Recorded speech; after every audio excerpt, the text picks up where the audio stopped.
Hello friends, আমি সুমির রান্নাঘরে আপনাদের সবাইকে স্বাগত জানাচ্ছি। আজকে আমি আপনাদের সাথে শেয়ার করব সম্পূর্ণ নিরামিষ থালির রেসিপি, যেটাতে থাকবে মোট 10টা পদ।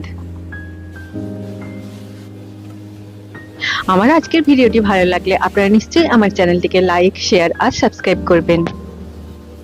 আপনারা যে কোনো পুজোতে এই ভেজ থালিটা বানাতে পারেন, আর যারা ভেজিটেরিয়ান তারা প্রত্যেক দিনই এই থালিটা বানাতে পারেন। ভিডিওটি আমি শাক দিয়ে শুরু করছি। শাক বানানোর জন্য এক বান্ডেল নোটে শাককে আমি খুব ভালোভাবে ধুয়ে এরকম ছোট ছোট করে কেটে নিয়েছি। এবারে শাকটাকে একটা কড়াইয়ের মধ্যে নিয়ে স্বাদ মতো নুন আর অল্প জল দিয়ে লো ফ্লেমে ভালোভাবে সেদ্ধ করে নিচ্ছি। দেখুন শাক রেডি হয়ে গেল।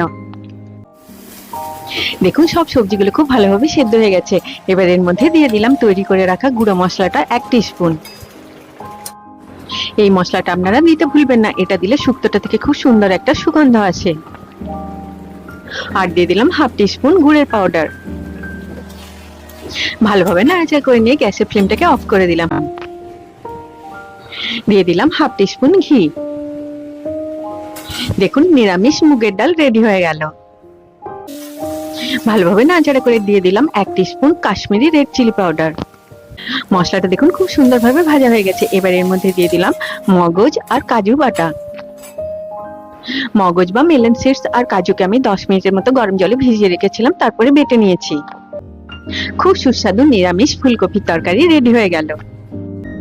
এবারে মিডিয়াম ফ্লেমে কয়েক সেকেন্ড এটাকে আমি নাড়াচাড়া করে নিলাম। দেখুন ঝিঙে পোস্ত রেডি হয়ে গেল। আরো 1 মিনিট কুক করে নিয়ে গ্যাসের ফ্লেমটাকে অফ করে দিলাম। দেখুন শাহী পনির রেডি হয়ে গেল। উপরে দিয়ে দিলাম মাঝখান থেকে চিড়ে দেওয়া একটা কাঁচা লঙ্কা। এবারে এইভাবে কলার পাতাটাকে আমি ভাঁজ করে দিলাম। দেখুন ছানার পাতুরি রেডি হয়ে গেল। এখানে আমি জিরে আর মৌরিকে রোস্ট করে গুঁড়ো করে নিয়েছি, সেটা দিয়ে দিলাম 1 আর হাফ টিস্পুন। এই ভাজা মশলাটা দিলে চাটনিটা থেকে খুব সুন্দর একটা ফ্লেভার আসে। দিয়ে দিলাম 4 টেবিল স্পুন গুড়ের পাউডার, আপনারা নলেন গুঁড়ো দিতে পারেন। পায়েসে গুড় দিলে আপনারা সবসময় গ্যাসের ফ্লেমটা অফ করে দিয়ে 2 মিনিট ওয়েট করে যাবার পরে গুড়টা দেবেন, নইলে দুধটা কেটে যাবে। সবাই খুব ভালো থাকবেন। আবার আপনাদের সাথে আমার দেখা হবে আমার নেক্সট ভিডিওতে। Take care.